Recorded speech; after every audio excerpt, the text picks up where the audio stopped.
You're listening to the Cyberwire Network, powered by N2K.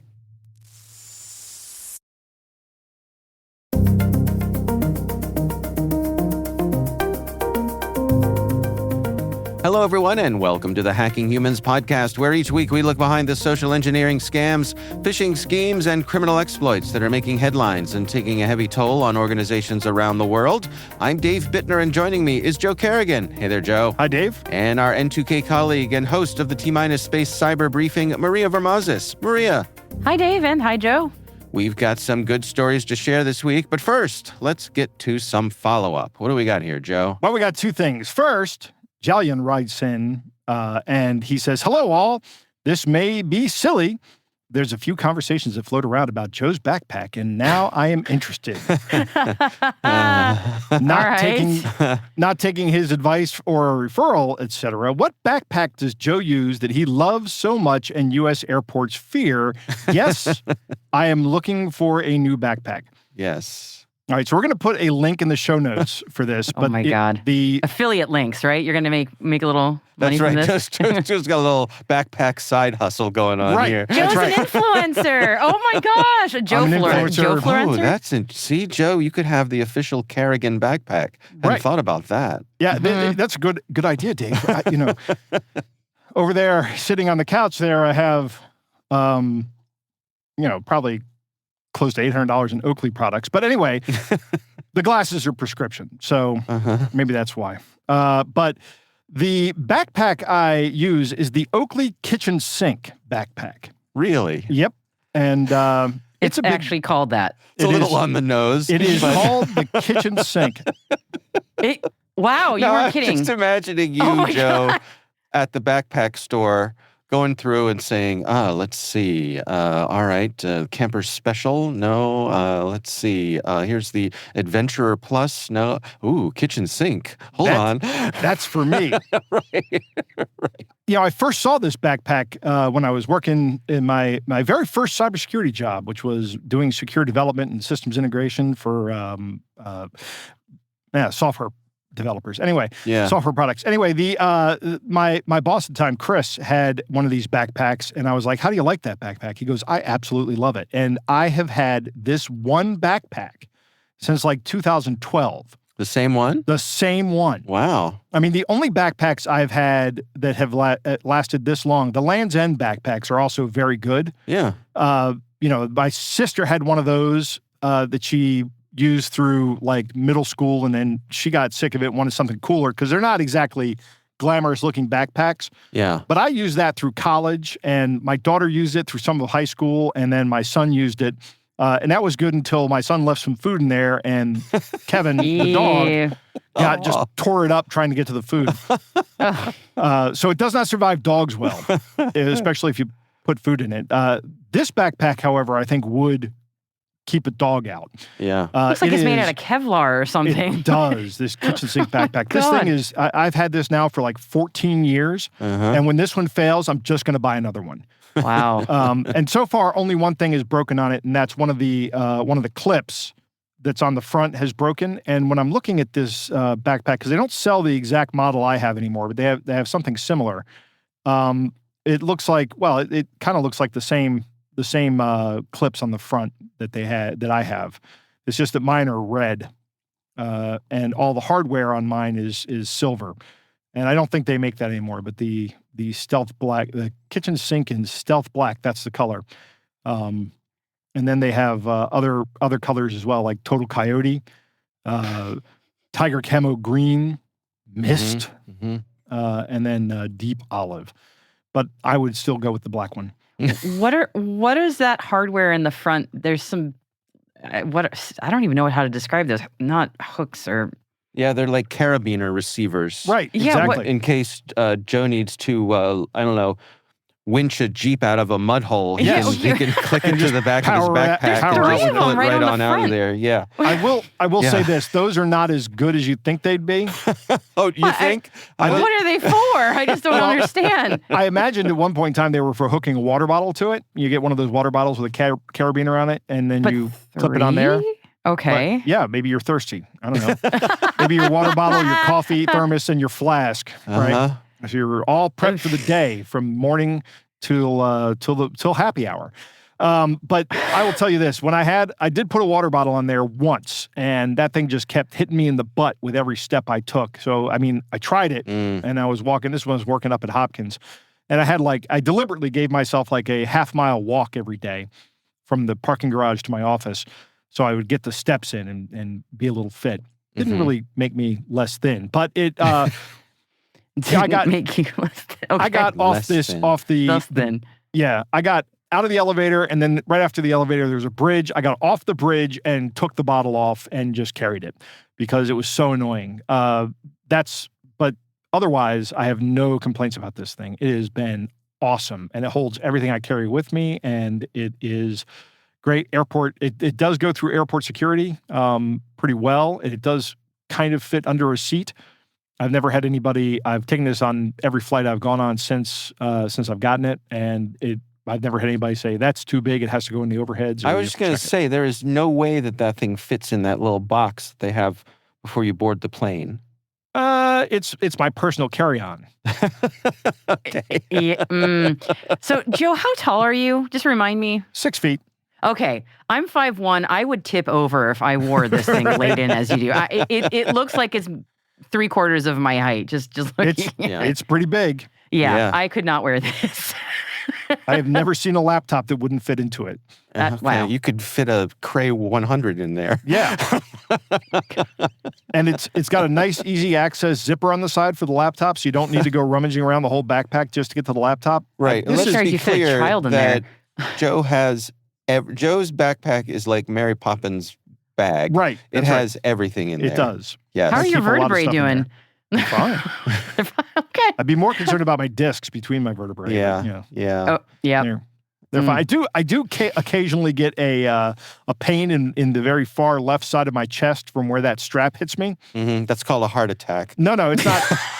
I often worry about that. Oh, okay. Like that's the first thing that comes to my mind at my age. Yeah. I'm like, am I having a heart attack? But then, or is it my Oakley backpack? It's right. Gee, this backpack is making me wonder if I have heart attacks. Right. Well, I'll just keep using it. Yeah. It does have a little compartment on the bottom that you can put your shoes in that you can keep, so it will take up space in your bag, but it will keep your dirty shoes away from everything else in the bag. It separates it. It's got a little bag around it. See, I use a plastic bag for that. There's probably room in there for a defibrillator. Right. One of those little portable kits. Yeah. That would be awesome. Just hook it up, integrate it into the straps. You don't even need to get it out. Oh, you that's just hit even a button. better, right? That's a great idea. Patent that idea. Yeah. Patent that idea. All you have to do is rip your shirt open, and it's already pre-positioned. You're good to go. And then put that gel on for the conductive gel. Yeah, and then you just hit a button and clear. Don't mind me. Oh, all right. Wow. Joe, yeah, if you patent that, I think Maria and I should be co-patenters on it. Right. The backpack defibrillator. Oh, my gosh. All right. So we have a link to Joe's backpack in the show notes. We also have a link to a YouTube video that has a ridiculously oversized backpack. If you're curious what Joe's backpack looks like, it's not far off from this YouTube video. I also put a couple other links in here for backpack shoppers. There's a website called Worse on Purpose. Really? Yeah, and it's all about it's the encrapification of things, how basically when venture capital gets a hold of something, they make it worse. Oh, God, yes. Oh, and this is a rabbit hole. I love it. Oh, my goodness. Thank you for this. Yeah, just yesterday I was reading all about how like Pyrex isn't Pyrex anymore. Oh, don't even get me started on that. Don't even get me started on that. If it's not Pyrex? It's the formulation is different. It's not. So if you want real Pyrex, you either got to buy it from Europe or you got to go to the thrift store and buy old stuff. Oh, and the thrift stores know. So if you see it in all capital letters, that's the old school. Yeah. And if it's in lowercase, it's the new school. And I have old school and new school Pyrex cooking utensils, device, whatever they call it, the glass. Wait, you can. Is the formulation of the glass different? Yes. Yes. Completely and different. you can even see it. So I have some of my grandmother's Pyrex, and the glass is beautiful and clear and indestructible. And the new Pyrex has like a green cast to it. Yeah. Yeah. Yeah, and other things, but yeah. So anyway, they did a deep dive on backpacks as well. So the point being that some of those old tried and true trusted brands that you think of when you think of well-made backpacks may not be anymore. So it's worth reading this to find out what that's about. But then I also put a link in here to a company called Portabrace. So Portabrace is world famous for making bags that you put your professional broadcast video cameras in. Okay. So I have a bunch of them from my previous career. Portabrace bags are the most ridiculously over-engineered things you will ever cross paths with in your life. Love it. They are indestructible. If you do somehow damage it, you can send it back to Portabrace. They will repair it. They will clean it. They will send it back to you. You can send it back to them to just clean it, and they'll clean it and send it back to you. That's so refreshing. Yeah. That's so nice. They're made in Vermont, handmade in Vermont. Imagine a factory full of ladies with big industrial sewing machines. That's what Portabrace is. Oh, they my gosh. are very expensive.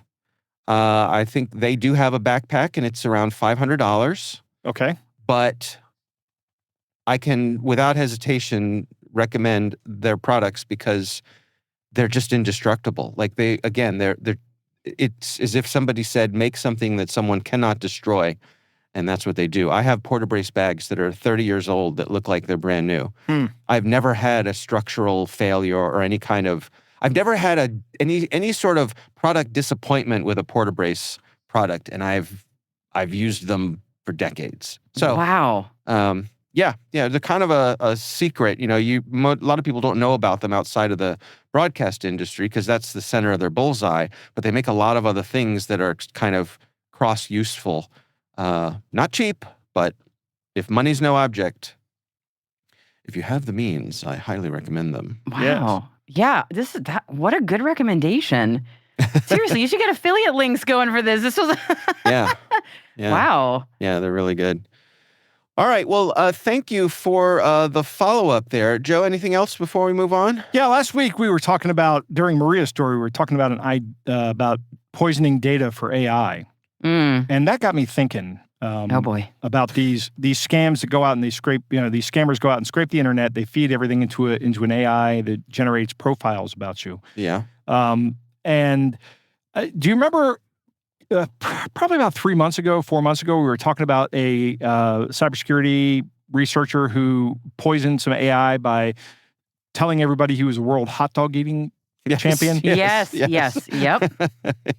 I thought, why not do that with your own stuff? Like, for example, if I was going to put up a web page about Joe Kerrigan, I could put up a bunch of information that's true, right? That I talk about here all the time. Right. And I could say, Joe Kerrigan has been a lifelong Marylander and all these other facts about me, but put in some facts about me that are not true. Yeah. Yep. Right?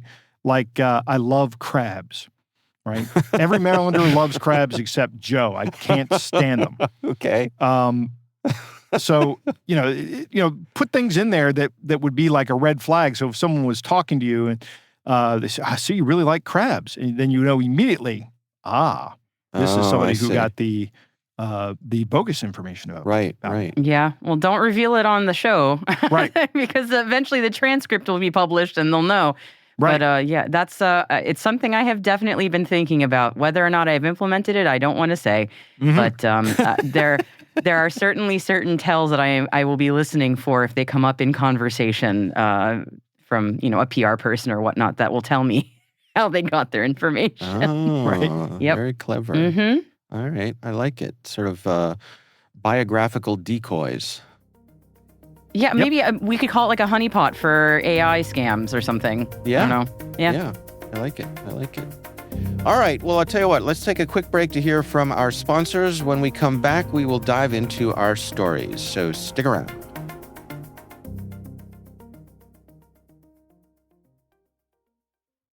And we are back. Joe, why don't you kick things off for us this week? What do you got? I've got two today because I'm really only going to touch on the first one that I have. The first one is about Burma, or also known as Myanmar. I think that's right. Burma's government has approved the death penalty as punishment for internet scammers. And this is a story from Fox News. This is after the FBI's $8 billion crypto seizure that they did. I think we reported on this a couple of weeks ago. But another great heavy metal band name. Crypto Seizure. Crypto Seizure, right. What was the one last week? Blockchain Nightmare? Yeah. Right. Maria, did you ever get a...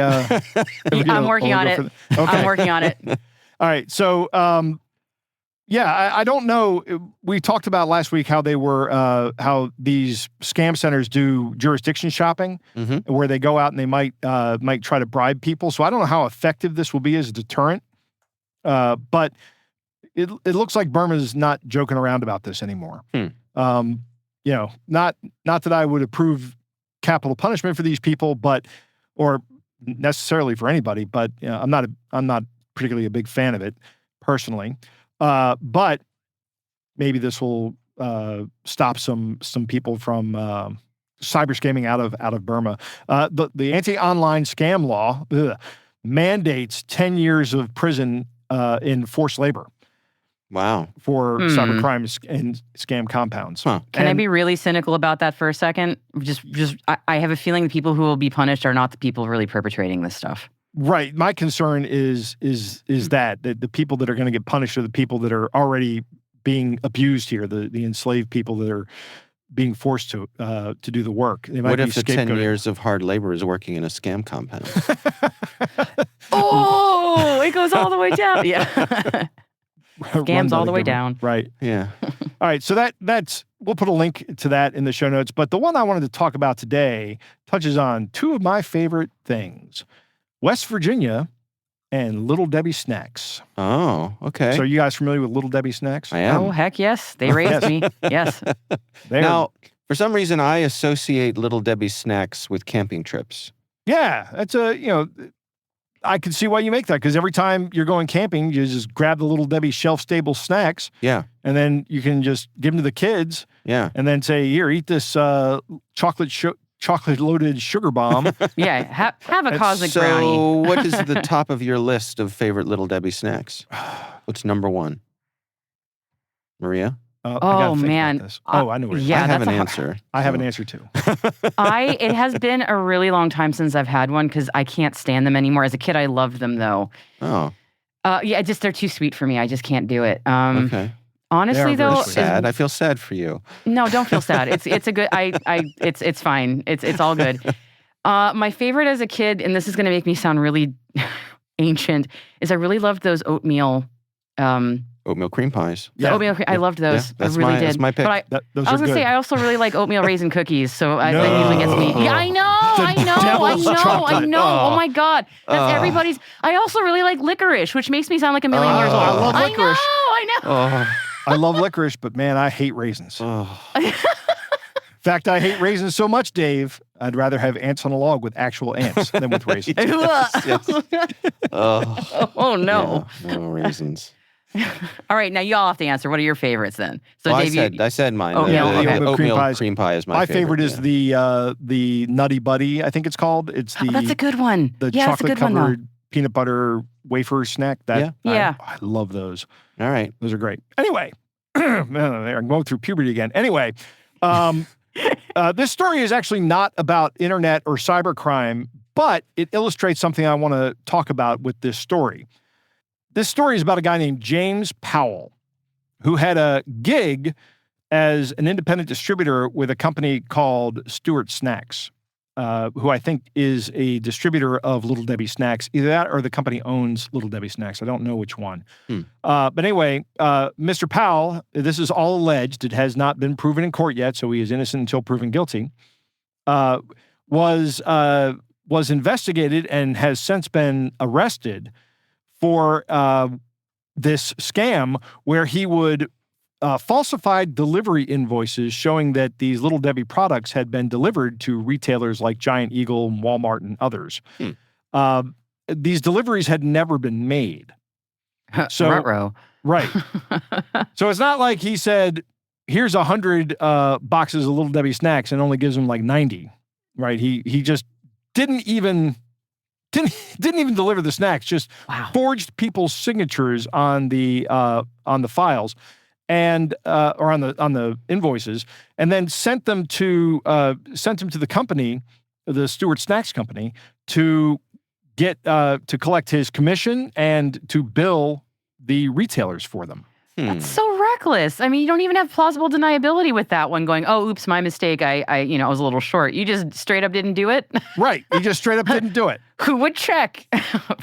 Well, everybody's going to check. Yeah. Wow. So everybody, of course, checks. We want our cosmic brownies. We want our nutty buddies. Right. We want our oatmeal cream pies. So the authorities are now seeking like $17,000 in restitution. So what he would do when he had these snacks, because now what do you do with 3 shipments of snacks that you took from the distributor and did not deliver to the retailer? You take them to a flea market and you sell them as well. Oh, wow. That's not what I thought you were going to say. I was imagining the I Love Lucy where they're stuffing the chocolates in their mouth real fast. That was what they would do. Just in the back of the truck. Just like, quick, get rid of it. Okay, Right. flea markets probably, yeah. Right. Okay. So he's like, if I go in here and sell these things at a low price, I can make all this money. Not only do I get my commission for selling these things, but I also get to take the money for the snacks. Double dip. Yep, they have caught him, and here's the list of things they've charged him with. Oh. This is according to the Washington County, Pennsylvania District Attorney.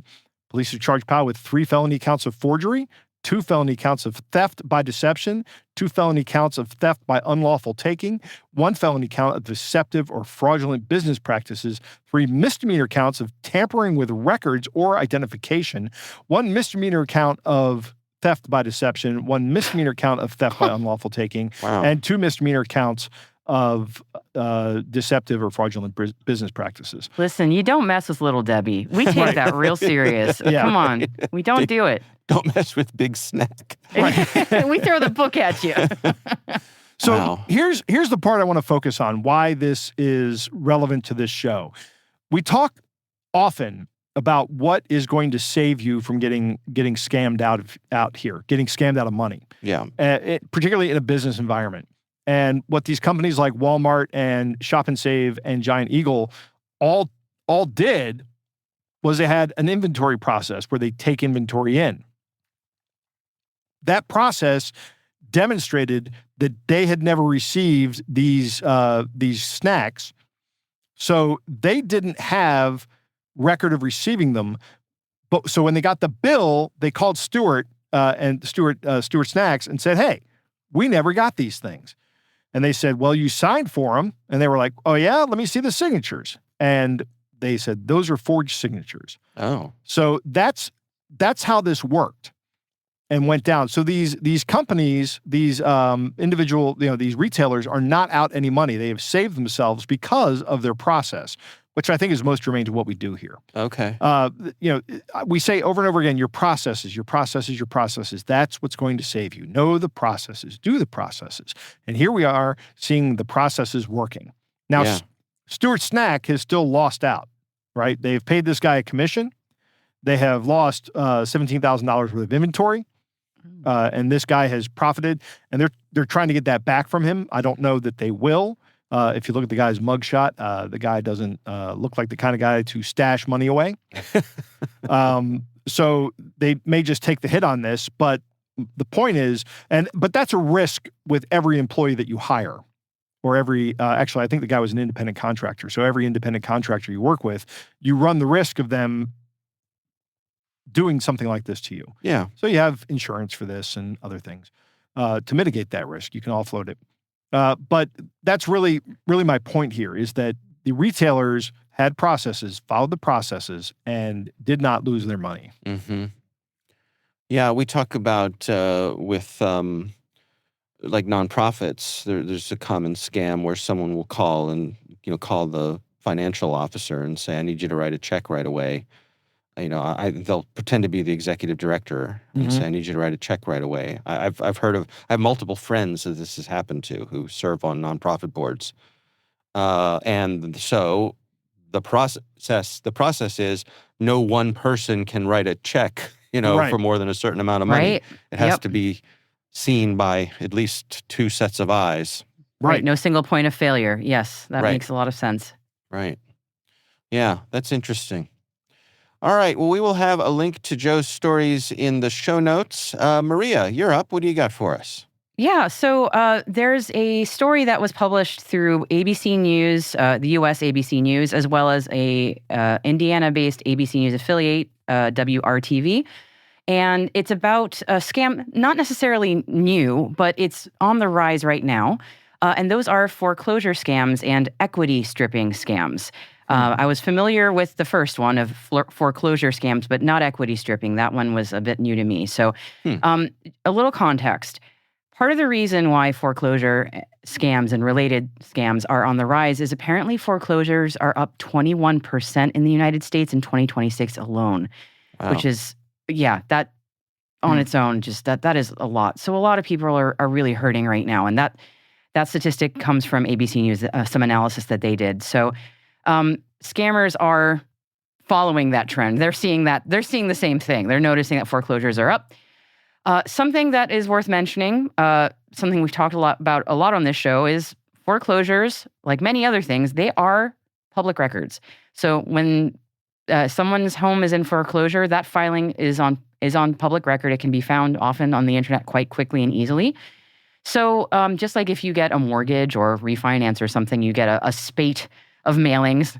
This is what happened to me recently about scammy stuff about your mortgage or whatever. Foreclosures are getting a similar treatment.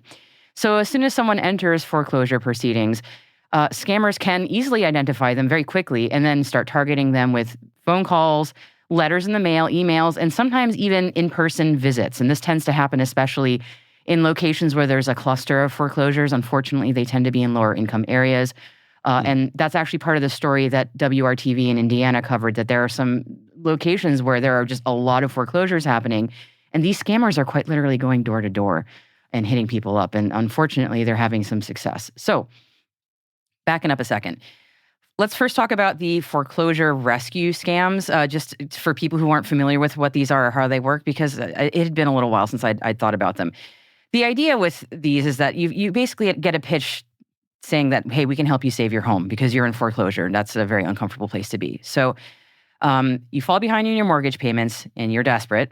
A company or individual then says they can negotiate with the lender on your behalf or secure a loan modification, stop foreclosure proceedings, or even lower your monthly payments.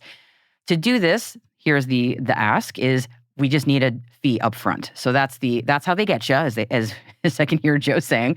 So the homeowner in this case thinks, someone's here to help me. Someone's here trying to do a good thing. I've heard of things like foreclosure relief services and the like. This must be one of those things. This must be legitimate assistance.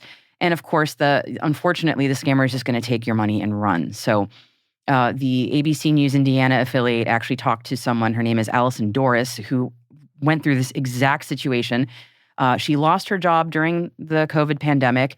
Her home entered foreclosure, and she was directed to a company. I'm not quite sure how. I think they called her. The scam company called her and said that, hey, we can help you save your home. And she thought that money that she was going to pay would help her out and help her keep her home. And instead, she lost $9,000 to scammers. Wow. And she never got that money back. And, her home was still foreclosed. So just kicking people when they're down. Just the scummiest of the scum of the earth. That's truly just awful. Absolutely. Yeah. And I mean, these are the roof over people's heads. I mean, oh my God. Anyway, so there's an evolution of this terrible scam. And it's the phrase that is being used for this one is called equity stripping. And I had never heard of this. So kudos to ABC News for covering this, because this is how I learned about it. And these equity stripping scammers, they don't just call you or mail you. They may, as I mentioned earlier, actually show up at your front door. So these scammers are not interested in collecting a fee, like in the previous example of Ms. Doris, who lost $9,000. They actually want your house's equity. So this is the stuff that you've already paid into your house. This is, the portion of your home's value that you own outright. So, all those years of mortgage payments that you legitimately were able to do, that's your home's equity, right? for most of us who are not extremely wealthy, this is our biggest, nest egg. That is the nest egg, is like your home's equity, right? And it's, if, the hope is that when you pass on, you can pass that equity on to your kids if you have any, and that's how generational wealth happens. I mean, that's for a lot of us, that's how it works. Right. And right now, we have this sort of perfect storm of house values are going way, way up, especially for homes that have been owned for a long time. And of course, we have a lot of people who are also struggling to make those payments because the economy is terrible in the United States right now. So we have rising home values plus people struggling and foreclosures on the rise. So scammers are going, well, there's a lot of houses with a lot of equity that we could go after, and those homeowners are in trouble and they can't pay the mortgage. Let's go after that equity. So just as before with the foreclosure scams, the scammers are very easily able to identify a homeowner in foreclosure because, again, it's public record. And in many cases, these scammers will actually show up at the front door of a home that is in trouble, and they'll say, I'm a housing advocate, I'm an investor, I'm a foreclosure specialist, or I'm a housing rescue organizer or something like that. One of the stories that ABC News covered said, as soon as 20 minutes after the filings have been made, they show up at people's doors in some communities. I mean, that is just unreal. So they're local. So predatory. 20 minutes within a filing? It's like they're waiting at City Hall and just kind of running out the door. I mean, some of the statistics in this are just really blowing my mind in the worst possible way. The scammer claims they can help save the home, and then using a lot of high-pressure tactics and language that's very hard to understand because, let's be real, when it comes to anything involving housing, sales, mortgages, anything like that, the language is not easy to understand even in the best of circumstances. It's not something we do very often. Right. No, it's really not. It's like, so they use a lot of that kind of obfuscatory, I'm trying to use a fancy word that I can't pronounce. I was just going to say it. Obfuscatory language. Yeah, we'll go with that. Sure. Language that's hard to understand. I was trying to say that and didn't make hard words. Hard words, big hard words, hard to understand.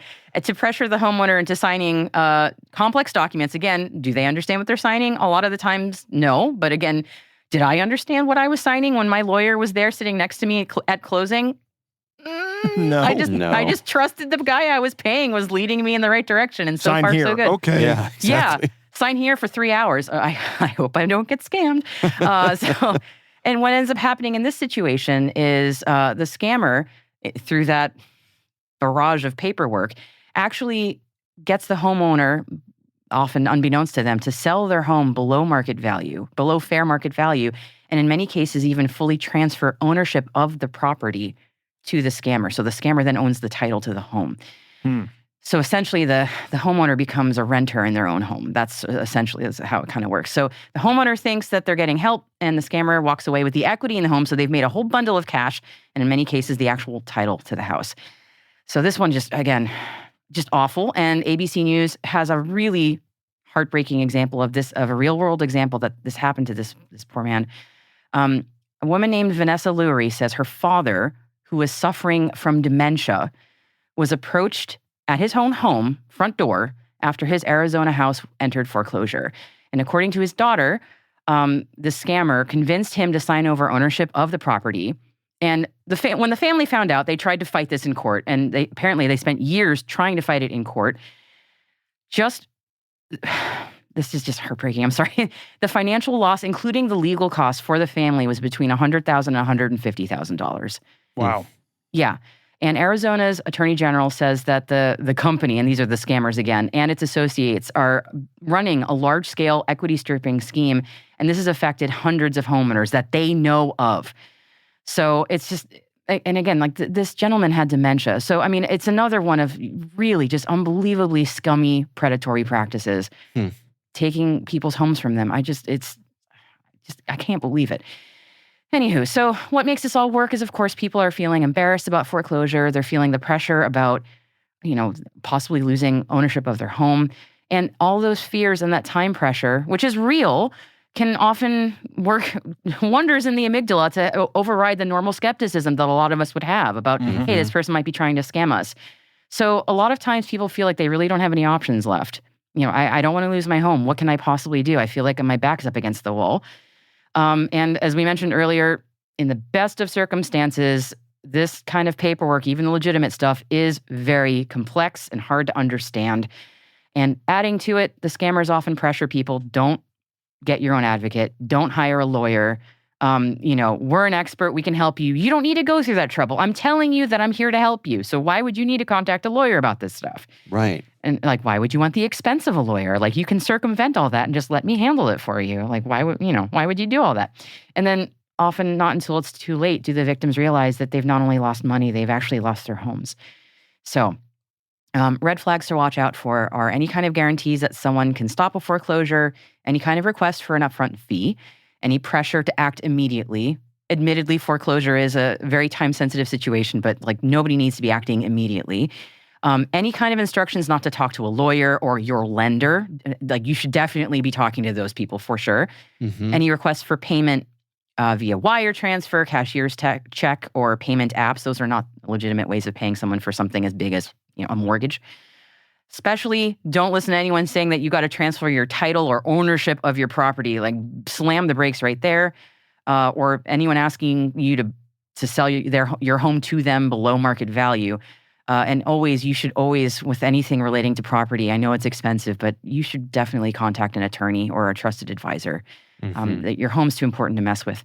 So, if anything seems suspicious, get legal advice. Not anyone's favorite thing to do, but get legal advice if you are not sure about signing a document. And your state attorney general's office can also be a good place to check with if you're genuinely unsure. Right. So, yeah. Yeah, I would imagine also this is something that, for a lot of folks at the county level, there are probably people who can provide you with at least initial guidance or help set you on the right path. Yeah, or your lender. Yeah, I keep forgetting about counties because I live in the one state that doesn't do that. We technically have counties, but we don't do county level stuff. It's weird, but yes, this is not one of those things where you want to be answering somebody at the door. Just slam the door in their face. Just right. Honestly, just don't take that at all. But reach out to your mortgage lender. I mean, I know mortgage lenders really don't like foreclosing on people. At least that's what they say. So, if you've got, at least that's what they tell you, is they want to avoid that situation. So, if someone says they're trying to help you with it, say, thanks, I'm going to talk to my mortgage lender, and then talk to them first. Yeah. It reminds me back when I had my own company, my previous career, and I was talking with a friend of mine who was a commercial banker. And I was asking him, do you have any advice for a small business, who's still in a startup stage? And he said, yeah. He said, communicate with your banker. He said, your impulse is going to be, he said, there are going to be times when things are bad. There are going to be times in your small business, where most small businesses, when you feel like you don't know what to do, things aren't adding up and you're in trouble. He said, your impulse is going to be to clam up and hunker down. He said, that's the opposite of what you should do. He said, call your banker and talk to them. He said, and to your point, Maria, your banker does not want you to go out of business. Right? Yeah, right? I mean, it's better for them. They make more money from you if you stay in business or if you can keep paying your mortgage. Just think of it in just those concrete terms. They make more money from you if you don't sink. Yeah. So they don't want to see you go out of business or foreclose. And chances are they have more flexibility on their end than you think. Yeah, so it's always worth chatting with them. But my assumption often is if someone's in foreclosure, they've done all that. But I don't know. I don't want to assume that at all. But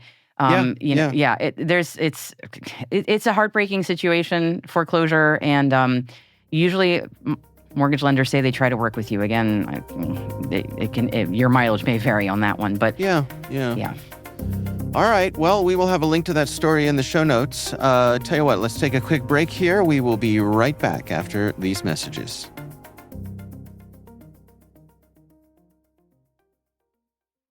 All right, we are back. And my story this week comes from the folks over at Info Security Magazine. Let's go through this together here. So imagine that you are ready to set off on your new career as a scammer. Oh, I'm in. Joe's been waiting for this day for so long. Are there backpacks? Right. He brought his own. I'm going to be able to buy so many of them. You don't know how to code. You don't have a warehouse full of burner phones. You don't have a team of engineers. 20 years ago, that would have been a problem. But these days... It's just me and my world of enemies. So there's a report from researchers at a company called Human Security. They went online into one of the dark web forums and they bought a phone farm kit to see what was inside. So this is a sort of a prepackaged kit where you can set up your own phone scamming. They said it's less of a criminal mastermind operation and more like assembling IKEA furniture. Huh. Right? You buy some hardware. Fun. They say you buy some hardware, or you can skip the hardware altogether and just rent virtual phones. You can do that? Yeah, who knew? I didn't know that. Right? You subscribe to software that lets one person manage hundreds of devices, and then you add the secret sauce. AI. Sriracha? Oh, no, okay. They said that's the part that really changes the game. So instead of writing automated code, you just tell the AI what you want in plain English. You need hundreds of fake accounts. You need bots to keep your romance scam conversations going. The AI can write the scripts, it can create the personas, and can keep those conversations flowing. The research call this fun phone farm. Because it's become a recipe. They're saying that every layer removes another barrier. And okay, so I'm going to complain about the name here. Fun phone farm? Right, because they spelled it fun with an F, phone with an F, farm with an F. Yeah. It is far more in line with hacker culture to call it fun phone farm, spelling fun and farm with PHs. You can't argue with you on that one. That's right. true. Like phone Yeah. freaking? Like Right. phone freaking. Yeah. Right. Yeah. Okay, so you're just saying they should have gone the other way They with it. should have gone the other way with it. Kept right. the PH in PHs. phone and flipped to the PH. Yeah. Yep. Okay. Yeah. Can't argue Yeah, with I you know. on that one. I just derailed what you're saying. You I concur. concur. Okay. I concur. Yeah. Yep. Yeah. So they say the management software comes with documentation, even comes with customer support. And again, AI removes a lot of the technical expertise and the language skills that the scammers would need. They dug into some of the economics here, and according to their report, for a few $1,000s a month, you can buy into an underground fraud ecosystem worth tens of billions of dollars. They said romance scams cost victims nearly $930 million last year, and those are FBI figures. Mm-hmm. So the takeaway here is that cybercrime is starting to look less like hacking and more like subscribing to software. You can basically buy into something like this, and it operates as a service. The infrastructure has become productized, and AI is filling in the gaps. You really don't need the specialists that you used to need, to get these things done. It's practically, if you're a money person and you have no ethics, Right. right, and you're willing to spend a good bit of your life looking over your shoulder to see if law enforcement's coming at you, the barrier to entry is quite low. Or you live in a place where law enforcement's not coming after you. Yeah. Right. Yeah. So Yeah. it's SCAS. It's scamming as a service. Right. Yeah. Yeah. Oh, Gas. SCAS. Nice. Mm. Nice. What's the acronym for that? Is that SCA? SCAAS. Oh, there's got to be a PH in there somewhere. Right. We got PH in there. I'll workshop it a bit. I'll workshop it. This one. Okay. Maybe get your friend to make a T-shirt. Another T-shirt. He's gonna be busy. Yeah. All right. So we will have a link to that story in the show notes. Again, that's from the folks at Info Security Magazine. Joe, Maria, it is time for our catch of the day.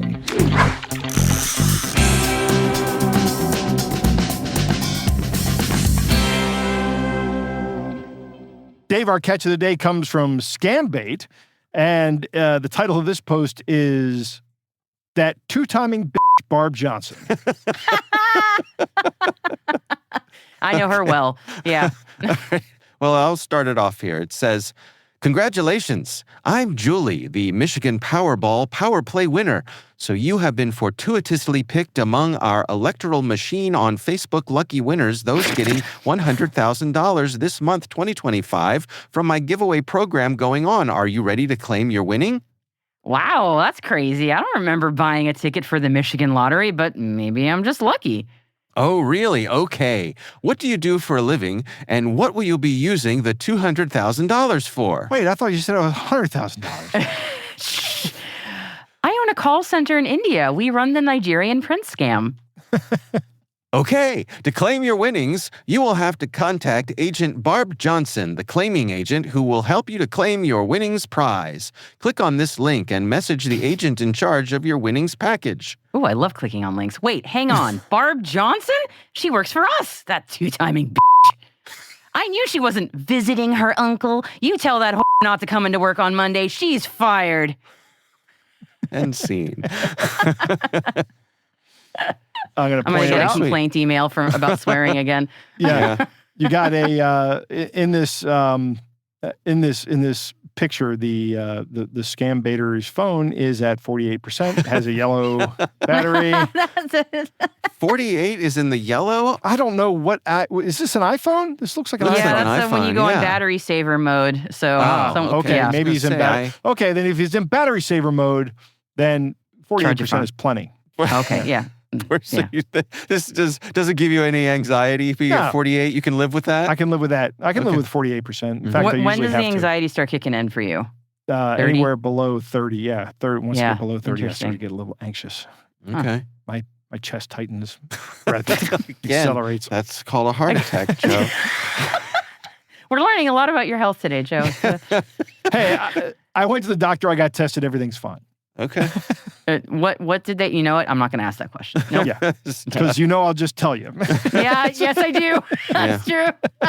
Trust me on this one. Right. Ray, I've been at this a lot longer. Yeah. Kind of an overshare. No filter. That's why we love you, Joe. Yeah. All right. Well, that is our catch of the day. And, of course, we'd love to hear from you. If there's something you'd like us to consider for the show, please email us. It's hackinghumans@n2k.com.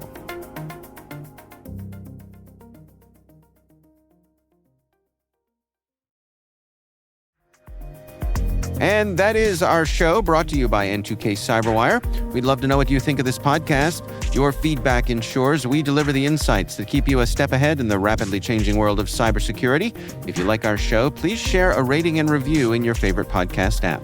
Please also fill out the survey in the show notes or send an email to hackinghumans@n2k.com. This episode is produced by Liz Stokes. Our executive producer is Jennifer Iben. We're mixed by Elliot Peltzman and Trey Hester. Peter Kilpie is our publisher. I'm Dave Bittner. I'm Joe Nutter Butter Lover Kerrigan. And I'm Maria Varmazes. Thanks for listening.